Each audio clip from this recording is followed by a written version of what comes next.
Hallo, hier von der Frickenhofer Höhe. So, können wir mal gucken, wo wir sind. Also, ganz links Stuttgart. Dahinter sieht man den Sendeturm in Groß-Irlach, sofern ihr den seht. Hier sind die Löwensteiner Berge. Hier ist der Mainharder Wald. Dahinter Sendeturm Waldenburg mit Schwäbisch Hall in der Senke drin. Und hier hinter die Hohenloher Ebene mit den schönen vielen Windrädern. Wunderbar. Dies ist ein Fazit der letzten 20.000 Kilometer mit der Moto Guzzi V85 TT. Heute springt der Zähler noch auf 20.000 Kilometer um und ich möchte euch einmal erzählen, was so die letzten 20.000 Kilometer vorgefallen ist. Gekauft habe ich die V85 TT im Juni 2022 bei der Firma Monotech DES in Burgenlohe, bei dem ich ja schon meine anderen Moto Guzzi Stelvios in der Wartung hatte und nach einigen Jahren BMW wieder zu Moto Guzzi zurückgekommen bin, weil ich einfach vom Gewicht her ein bisschen einsparen wollte. Da gibt es ein separates Video dazu, hier unten verlinkt in der Textbeschreibung. Was gibt es zum Sagen? Also zum einen gekauft habe ich sie im Juni 2022, wie gesagt, war ein guter Schritt mit folgendem Zubehör. Da steige ich jetzt mal kurz ab und dann könnt ihr das sehen. Wir fangen mal vorne an. Also, hier wurde nachgerüstet die Griffheizung. Der Tempomat ist bei der Centenario serienmäßig. Das hier ist die Fernbedienung für die Steuerung von der Kamera am Helm. Dann hat sie hier die Griffschalenerweiterung von Givi. Das ist eine sehr gute Ausstattung, weil auch wenn es sehr kalt ist, da bleiben die Hände wirklich auch ohne Griffheizung relativ warm. Dann hat sie hier von SW Motec die Halterung für das Navigationssystem von Garmin. Hier oben habe ich einen Halter noch angebaut. Der Halter selber ist von Givi und die momentane Halterung ist eine Handyhalterung von SP. Hält bombensicher. Man kann hier oben natürlich auch das Navigationsgerät montieren, das ist kein Thema. Die Schwingungen waren mir immer zu heftig, wegen dem habe ich es wieder unten montiert. Der Moped Pur on Tour, der hat es jetzt verkürzt und dann schwingt es nicht so. Eigentlich auch eine Lösung, was man machen kann. Dann habe ich hier drüben noch eine Halterung für eine Kamera. Dann hat sie die Original-Tourenscheibe von Moto Guzzi. Und hier oben hat sie die MRA-Aufsteckscheibe. Und die Aufsteckscheibe, das hilft in meiner Größe mit 1,84 wirklich den Windfluss oben drüber zu leiten. So, dann habe ich hier an der Seite den Knauf angebracht, dass ich die Scheibe verstellen kann während der Fahrt. Dann habe ich hier im Armaturenbrett einen USB-Anschluss. Dann habe ich hier angebaut den Kotflügel, den zweiten, damit beim Fahren nicht ganz so viel Dreck nach hinten kommt. Der kommt von der Aprilia Cape Nord. Hier die Original-Motorsturzbügel von Moto Guzzi. Die Zusatzscheinwerfer habe ich selber angebaut. Dann hat sie hier unten die Auflageplatte für den Seitenständer von Hepco Becker. Verbaut ist jetzt die Seriensitzbank. Die Touren mache ich meistens mit der Komfortsitzbank. So, dann hat sie das Trägersystem angebaut von Hepco Becker für die Aluboxen.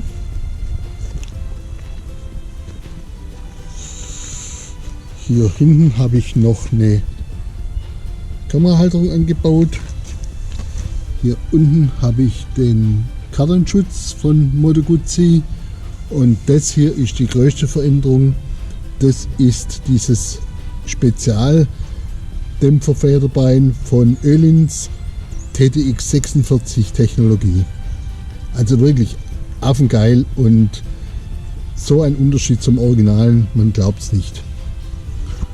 Ja, ich glaube, das war's jetzt. Also, dann können wir weitermachen. So, dann machen wir mal weiter. Im Kaufpreis damals war die Garantieverlängerung auf 4 Jahre dabei. Das heißt, ich lasse natürlich die Service auch beim Vertragshändler machen, um die Garantie die Garantie nicht zu verlieren, wenn da mal was sein sollte. Der erste Service, der war im Preis dabei beim Roland-Days, wurde bei 1280 Kilometer durchgeführt mit Ölwechsel und was da halt alles dazugehört. Die Schrauben nachziehen und so weiter. War eine Angelegenheit von 1,5 Stunden. Und da wurde auch noch mal ein neues Update aufgespielt. Dann bei 10.000 Kilometer, das wurde dann gemacht bei rund 11.500 Kilometer. Zum Preis von 350 € wurde der 10.000 Kilometer Kundendienst durchgeführt. Auch mit Ölwechsel, Ventile einstellen und was da halt alles im Serviceplan mit drin ist, wurde auch beim Roland-Days natürlich gemacht.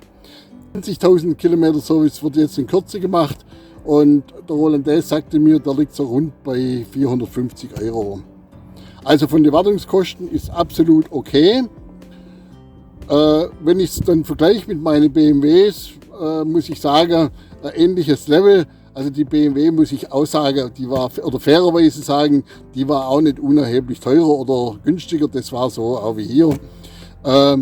Wenn ich manchmal höre von meinen Freunden, speziell von der anderen italienischen Front, was da die Service kostet, also da, da muss ich mich manchmal hinsetzen, weil das sind schon richtig deftige Preise. Also speziell die Marke mit der roten Farbe. Das ist also schon bei den V2-Motoren richtig heftig, aber ja, ist halt schon immer etwas teurer und besonderen Geschmack zu haben, sagt man. Okay. Ja. Jetzt, was war denn so in den letzten 20.000 Kilometern?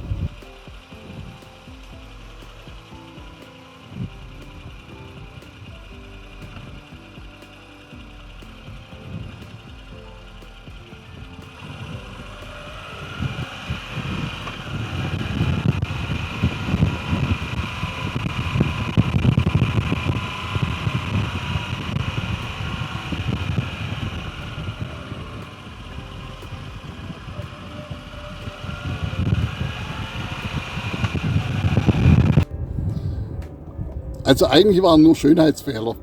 Was an Mängeln war, da komme ich jetzt drauf.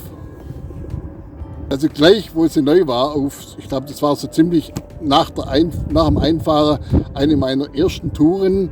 Und ich habe dann gemerkt, wo ich der Grocci Domini runtergekommen bin, oder beziehungsweise bin dann von ein paar BMW-Fahrern darauf aufmerksam gemacht worden. Ja, was ist das? Das ist ja ein Auslaufmodell. Und zwar hat hinten das Federbein Öl verloren. Habe ich dann mit dem Händler geklärt, das ist wohl eine Ausnahme, kommt ganz selten vor.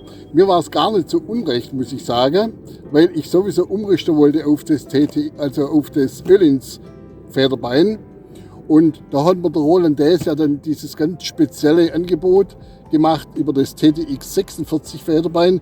Ich habe dann den moderaten Aufpreis bezahlt und dann hat er das mir eingebaut und das war echt eine super Sache.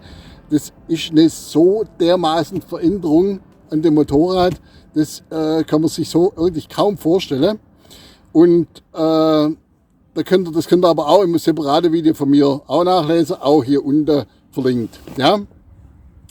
Und das heißt, ich habe dann den Aufpreis bezahlt, der hat es eingebaut und von daher war ich auf allen Strecken zufrieden.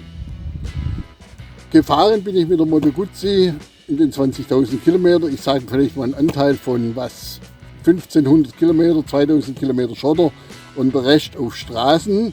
Überwiegend hier bei uns im Schwäbischen Wald oder in der Schwäbisch-Hallen Ebene und die restlichen Kilometer dann in den Pässen in Frankreich, Italien und Österreich. Zweimal war ich mit der am Mittelmeer unten und ja, Österreich habe ich mehrere Touren gemacht oder halt Italien. Das war immer super und da fährst du die Autobahn dann hin und sie hat sicherlich schon auch den einen oder anderen Autobahnkilometer drauf, aber das soll ja nicht schaden. Der Windschutz übrigens für mich ist so okay, habe ich ja gerade vorher schon gesagt, weil einfach durch das Windschild, ich kann es so vergrößern, ich bin 1,84 groß, dass einfach der Wind irgendwie oben drüber geht. Und das hat immer gepasst. Mit den Reifen ist es ja eigentlich auch sparsam. Da habe ich ja vor kurzem auch ein Video gemacht für den TKC 70, auch hier unten verlinkt. Das heißt, die Erstausstattung, der Dunlop, den habe ich bei 8000 runter gemacht. Da war so, der Hinter hätte noch Kilometer fahren, mit dem Hintern hätte ich noch fahren können. Der Vorder war runter. Komischerweise bei mir immer der Vorder runter, ich weiß auch nicht, da bin ich ein Einbremsen in die Kurve oder ja. Also wie gesagt bei 8000 Kilometer. Jetzt bei 19.000 Kilometer, also vor kurzem habe ich jetzt die Conti Trailertech drauf gemacht und dazwischen habe ich den Conti TKC 70 gefahren, weil wie gesagt einige Schottertouren anstanden und das hat sie alles mit Bravour gemeistert. Das Einzige war der Dreck und um sie wieder sauber zu machen, ansonsten null Probleme. Also außer dem Federbein weitere Probleme. Niente, null. Also wirklich, muss ich sagen, noch nie oder ganz, ganz selten so ein Motorrad gehabt, wo gar nichts war. Also das muss ich wirklich ganz klar sagen. Absolut ausgereift. Jetzt komme ich zu so ein paar Schwachstellen, die hier da sind bei der Moto Guzzi.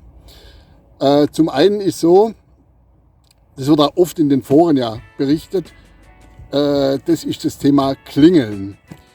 Also wenn man sie hochdreht, fängt die oben zum Klingeln und zum Rappeln an oder ganz unten.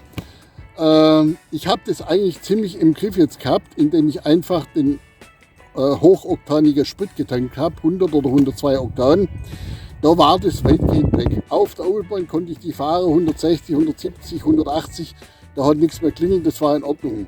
So wie ich dann zwischendrin mal so 95 Oktan Füllung wieder gehabt habe, ist die Kacke wieder losgegangen. Der Händler hat mir dann zwischenzeitlich nochmal, da gibt es nochmal ein neues Update oder gab es nochmal ein neues Update. Das hat er mir dann aufgespielt und hat sich aber nicht wesentlich verändert, muss ich sagen. Was ein bisschen besser geworden ist, ist das Ruckeln im unteren Drehzahlbereich. Das hat sich ein bisschen verändert, wobei bei der Euro 5, bei dem Euro 5 Motor ist es sicherlich so, die muss einfach ein bisschen auf Drehzahler halten. Da ruckelt da nichts und gar nichts. Also ist so, wenn du durch eine Städte durchfährst und du bist im 5. oder so und willst Gas geben, da rappelt es halt da unten, da muss man halt runterschalten, dann geht es wieder weiter.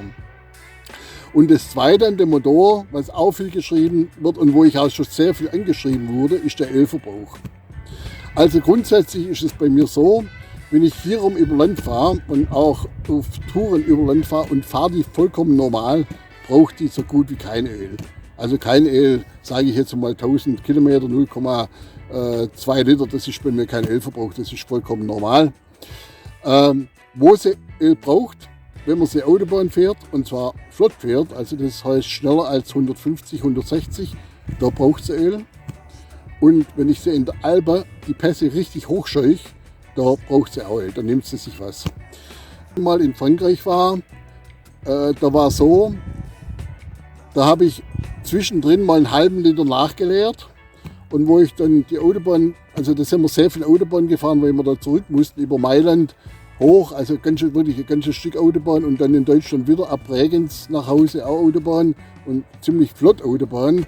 Da habe ich dann nochmal einen 3/4 Liter nachgeleert, also da hat sie dann auf rund 2500 Kilometer 1,2 Liter gebraucht. Aber auch das würde ich sagen, also kann man vernachlässigen, vollkommen normal der Verbrauch. Also da braucht man sich jetzt keine Sorgen machen, wenn man da halt ein bisschen Leistung abruft und wenn sie dann auch noch richtig warm wird, dann braucht der luftgekühlte Motor einfach ein bisschen Öl. Was störend war, das hatte ich auch einmal bei einer Rückfahrt von der Tour in die Vogesen. Die Rückfahrt durch Stuttgart im Stop and Go, also das waren 30 Kilometer oder sowas, Stop and Go. Da kommt sie thermisch dann schon an ihre Grenze. Also da hat sie dann richtig geklopft und gemacht und getan. Da konnte sie auch nicht mehr richtig fahren. Also was heißt richtig fahren? Ich habe mir so getraut, sie zu drehen, bin dann sehr langsam weitergefahren, bis ich wieder Kühlung gehabt habe und dann war das auch schnell verflogen. Ja, aber ich glaube, bei so einem luftkühlten Motor muss man da das eine oder andere zugestehen. Ist halt so. Ja.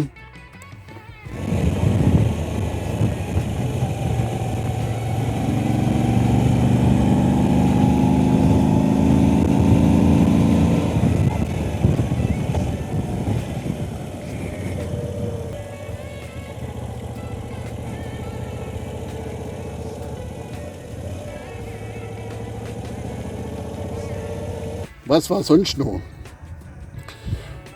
Die Elektronik ist problemlos. Was ich glaube 4-mal hatte, dass wir beim Starter, also beim Anlassen, hatte ich im Display eine Meldung, PIN-Eingabe erforderlich. War dann so, ich bin nur ins Menü rein und wieder raus, dann ist sie gestartet. Was das war, weiß niemand. Ja, das muss man jetzt mal sehen. Der wird es ja beim Service jetzt auslesen. Vielleicht hat es irgendeinen Fehler gespeichert und dann wird es auch wieder weg sein. Und das Zweite war, was mir auch mal passiert ist, vermutlich, also da war aber der Tank recht leer, muss ich sagen.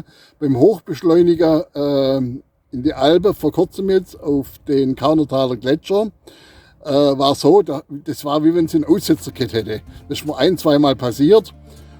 Ja, wie wenn die Zündung ausschaltet. Aber ja, ich habe das auch nicht weiter beobachtet, denn das war sofort wieder, da war immer in Kurve.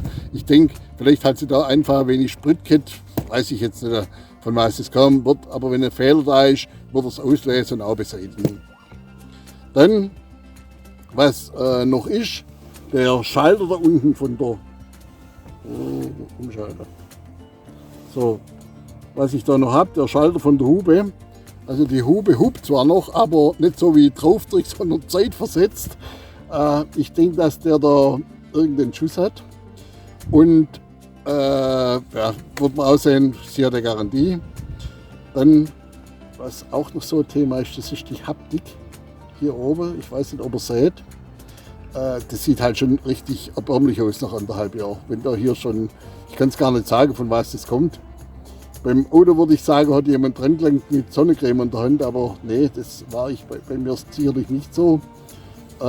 Sowieso finde ich, sehen die Schalter wirklich sehr primitiv aus. Aber ja, das sind vielleicht auch Geschmackssachen, ist eben so, ja. Dann Thematik Ersatzteile.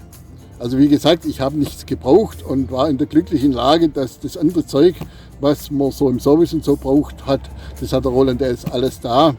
Da muss man nicht groß bestellen. Aber ich hatte seinerzeit im Juni 2022 bei Kauf die Griffheizung gleich mitbestellt und war ja dann Ende Oktober 2022 nochmal in Livigno und dann übers Stilfserjoch.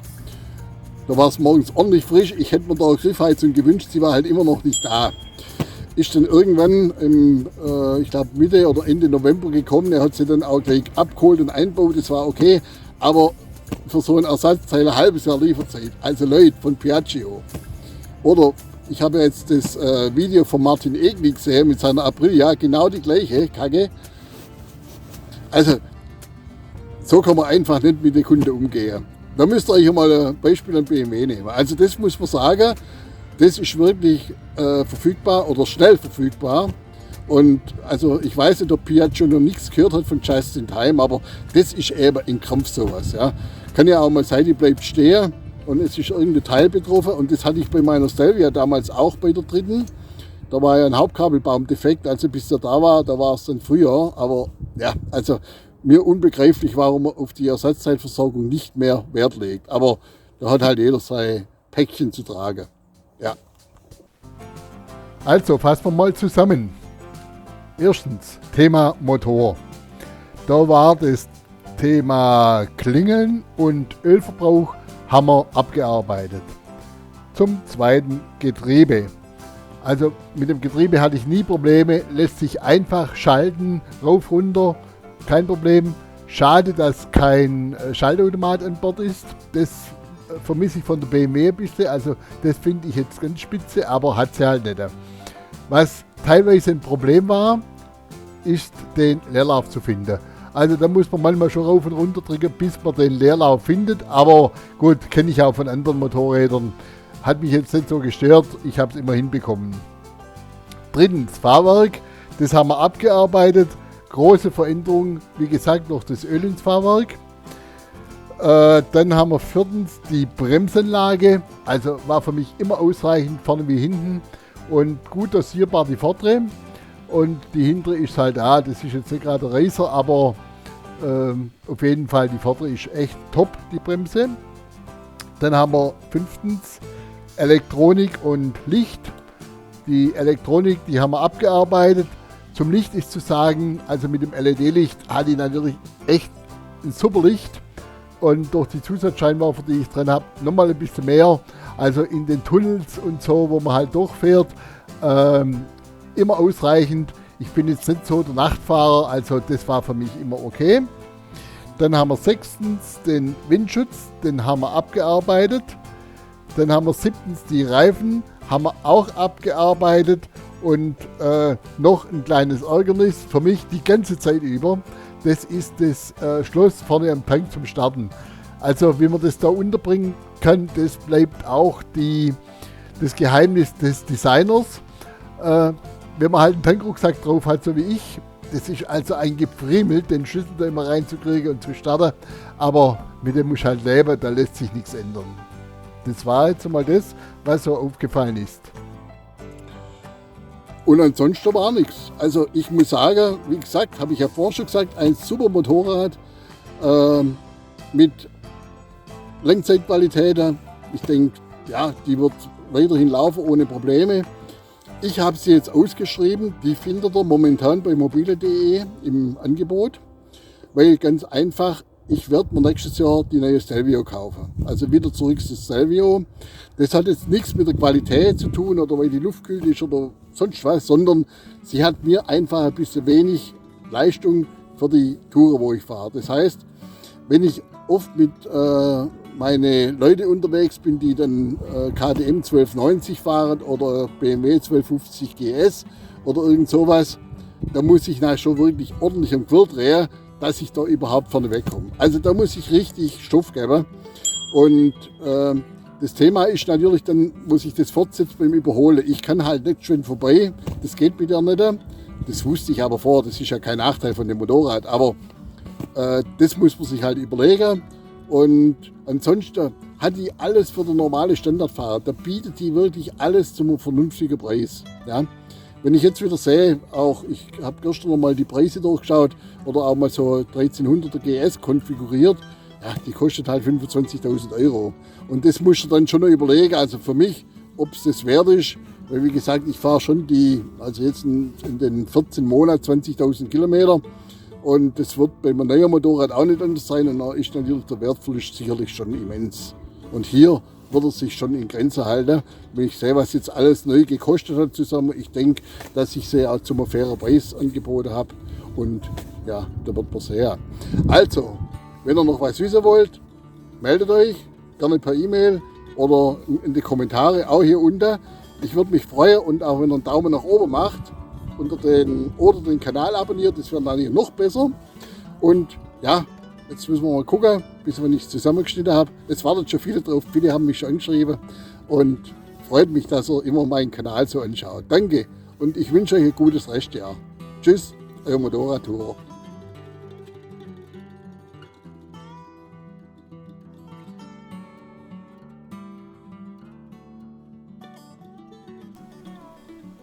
Noch kurz einige Punkte, die ich vergessen habe im Video zu nennen.